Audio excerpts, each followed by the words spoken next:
Hello, I'm going to make some thick egg today. Hope you like it. This is my favorite barbecue. And I put 2 eggs, 1 and 2. Some shrimp for the flavor. Peas and carrots. Just press it. Not too hard, otherwise you can even destroy everything. Mix well. Mix very well. Just make sure. And bring the water. Put everything in the water for about at least 15 minutes. And there you go. It'll break in two, but that's fine. Just cut it.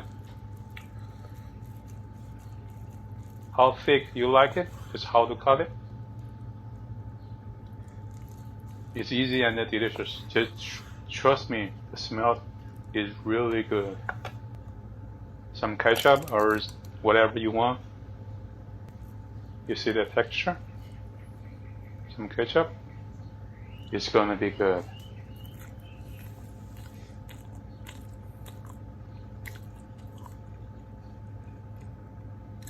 Nice. Okay, thanks for watching. See you tomorrow. Bye.